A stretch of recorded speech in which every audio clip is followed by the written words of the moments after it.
ভাই বাংলাদেশের ঘরোয়া ক্রিকেট কতটা দুর্বল তার একটা উদাহরণ আপনাদেরকে দেই। আপনারা একটা জিনিস খেয়াল করছেন কি, এখন বাংলাদেশের যে জাতীয় দলটা আছে এই দলটা টিকে আছে শুধুমাত্র একটা আন্ডার 19 দলের উপর ভিত্তি করে। ভাই এই দলের প্লেয়ারদের দিকে আপনি তাকান তাইলে বুঝতে পারবেন। দেখেন 2020 অনূর্ধ্ব 19 বিশ্বকাপ, সেইখানে ইন্ডিয়াকে হারিয়ে প্রথমবারের মতো বাংলাদেশ বিশ্বকাপ জিতে। ভাই ওই দলটার মোটামুটি অর্ধেকের বেশি প্লেয়ার এই এই এই বাংলাদেশ দলের আপনার প্রতিনিধিত্ব করতেছে। ভাই এইখানে পারভেজ হোসেন ইমন, তানজিদ তামিম, তানজিম হাসান সাকিব, শামীম পাটোয়ারি, তাওহিদ হৃদয়, শরীফুল ইসলাম, রিশাদও দলের সাথে ছিল। হ্যাঁ, দেখেন কতগুলা ক্রিকেটার এই বাংলাদেশ দলকে প্রতিনিধিত্ব করতেছে।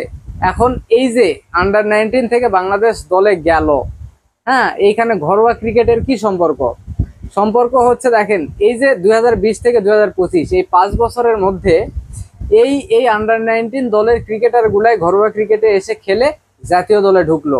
অথচ এই সময়টাতে অন্যান্য যে ক্রিকেটার গুলো আছে যারা অনবরত খেলতে আছে বাংলাদেশের ঘরোয়া ক্রিকেট, ডিপিএল, বিপিএল, এনসিএল, হানতান খেলতে আছে, তারা কি করছে? একটা ক্রিকেটারও বাংলাদেশ দলে উঠে আসতে পারে নাই। ভাই আপনি এই আন্ডার 19 টিমটা বাদ দিয়ে আপনি দেখান যে ঘরোয়া ক্রিকেট থেকে একটা ক্রিকেটার এখানে উঠে আসছে।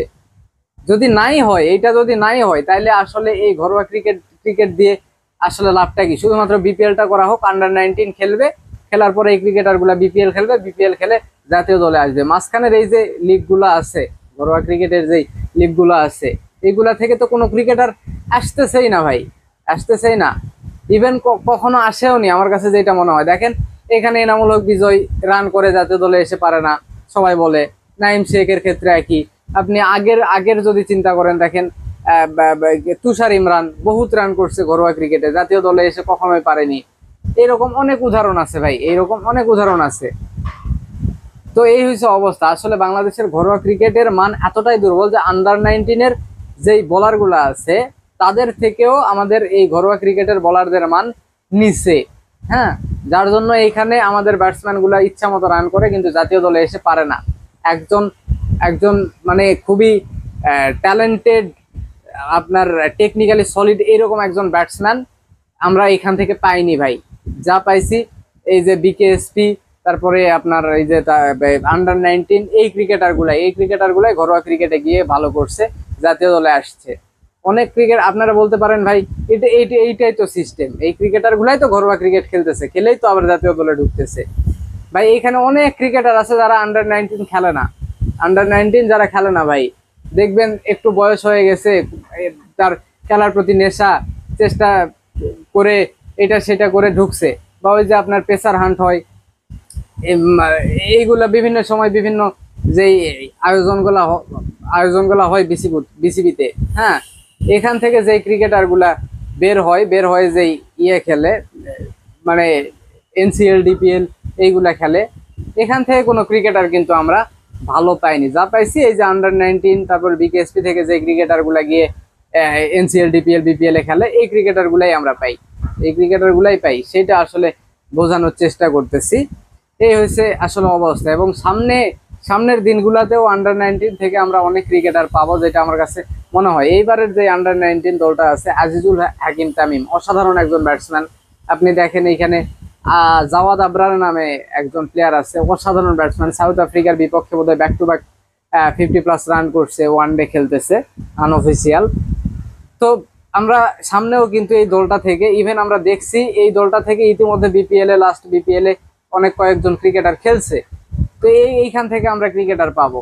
তো এই হয়েছে অবস্থা। বাংলাদেশের ঘরোয়া ক্রিকেটের দিকে আরো মন দেওয়া উচিত। এই যে আমরা বিভিন্ন হান্ট করি, ক্রিকেটার খুঁজে বের করি পুরা দেশ থেকে, তারা এসে যে এই ঘরোয়া ক্রিকেটে খেলে, এই ক্রিকেটার গুলা কেন ভালো করতেছে না, কেন জাতীয় দলে আসতে পারতেছে না, এইদিকে নজর দেওয়া উচিত। আমরা শুধুমাত্র একটা ওই যে আন্ডার 19 উপর ভিত্তি করে টিকে আছি, শুধুমাত্র এই আন্ডার 19 থেকেই আমরা ক্রিকেটার পাচ্ছি, আর কোথাও থেকে ক্রিকেটার প্রডিউস করতে পারতেছি না। ভাই এইটা বিশাল একটা সমস্যা। বিসিবিকে এইটা নিয়ে ভাবনা চিন্তা করা উচিত। আপনি চিন্তা করে দেখেন, আন্ডার 19 2020 আন্ডার 19 এই ব্যাচটা বাদ দেন, আপনি বাদ দিলে দেখেন এইখানে তানজিদ বাদ, পারভেজ ইমন বাদ, বাকি মানে 6 জন বাদ দেন, এখানে আপনি কাকে খেলাবেন? অপশন আছে, আমাদেরকে আনতে হবে নাইম শেখকে, এনামুল হক বিজয়কে, আবু হায়দার রনি, হ্যাঁ, এরকম কিছু ক্রিকেটার আছে সরাই সিটায়, মাহিদুল ইসলাম অঙ্কন, ইয়াসির রাব্বি, এদেরকে আনতে হবে।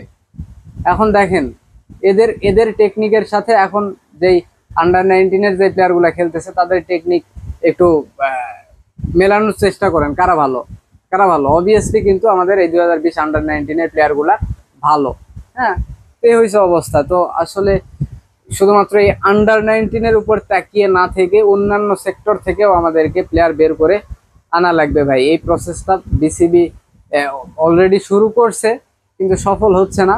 সফল আহ, সফল হওয়ার জন্য আমার মনে হয় উইকেটের দিকে একটু মনোযোগ দেওয়া উচিত। এখানে দেখা যায় আমাদের এই যে বাম হাতি, ডান হাতি, লেফট আর্মার, রাইট আর্মার যে বলার গুলো আছে, এগুলাই খালি আমরা দেখি, এগুলাই খালি ওই বিপিএল এ খেলানো হয়। এদের বিপক্ষে ইচ্ছা মতো রান করে ব্যাটাররা, এখানে এসে ইন্টারন্যাশনাল ক্রিকেটে এসে আর পারে না। হ্যাঁ, এখানে ফাস্ট বলার বেশি বেশি আনা লাগবে এবং কোয়ালিটি সম্পন্ন বলার যারা আছে তাদেরকে এখানে খেলানোর ব্যবস্থা করতে হবে। এখানে পেস বান্ধব উইকেট তৈরি করতে হবে। হ্যাঁ, এইগুলা করতে হবে আসলে। তাইলে দেখা যাবে একটু যে ঘরোয়া ক্রিকেটের ব্যাটসম্যানরা একটু চ্যালেঞ্জের মুখোমুখি হবে। যদি এই চ্যালেঞ্জের মুখোমুখি না হয়, তাহলে যতই ঘরোয়া ক্রিকেট আরো 1000টা লিগ দেশের মধ্যে শুরু করেন, কোনো লাভ হবে না যদি কোয়ালিটি না থাকে। হ্যাঁ, যদি কোয়ালিটি না থাকে, ব্যাটসম্যানরা যদি বোলারদের থেকে কোনো চ্যালেঞ্জই না পায়, ইচ্ছা মতো রান করে, তাহলে তো আর হবে না। যেমন এই যে মিরপুরের একটা উইকেট বানায় রাখছে। হ্যাঁ, এখানে যেই বোলার আসবে সেই ভালো করবে, যেই বোলার আসবে সেই ভালো করবে, এরকম উইকেটে খেলে লাভ কি? হয়তোবা আপনারা এই যে 2-1টা সিরিজ জিতবেন, 2-1টা ম্যাচ জিতবেন, এইটাই এইটাই কিন্তু দীর্ঘ মেয়াদে যে দলের সাফল্য আমরা দেখতে চাই, ওইটা ওইটা কখনোই হবে না। ওইটা কখনোই হবে হবে না ভাই। দীর্ঘমেয়াদী সাফল্য পাওয়ার জন্য আমাদের ভালো উইকেটে খেলার প্রচলনটা শুরু করা উচিত। আমাদের বগুড়াতে এত ভালো উইকেট এখানে খেলা হয় না ভাই। বিসিবিতে এত টাকা কিন্তু এই মাঠগুলো সংস্কার হয় না, খেলা চালু করা যায় না অজানা কারণে। হ্যাঁ, বলা হয় যে মাঠ কর্তৃপক্ষ যারা আছে তাদেরকে জানানো হয়েছে, তারা কাজ শুরু করবে ভাই। মানে যদি আসলে নিয়ত ঠিক থাকে যে আমি করবই, হ্যাঁ আমি করবই, তাহলে করা যাবেই। ধরেন ধরেন বগুড়ার এই মাঠের দায়িত্বে যারা আছে, তারা মনে করেন বিসিবি কে সাহায্য করতে চাচ্ছে না, যে এই মাঠ যেরকম আছে ওই রকমই থাকুক। হ্যাঁ, কিন্তু বিসিবি যদি ফোর্স করে উপর থেকে, তাহলে কিন্তু এদিককার সবাই বিসিবি কে সাহায্য করতে মানে বাধ্য হয়ে যাবে।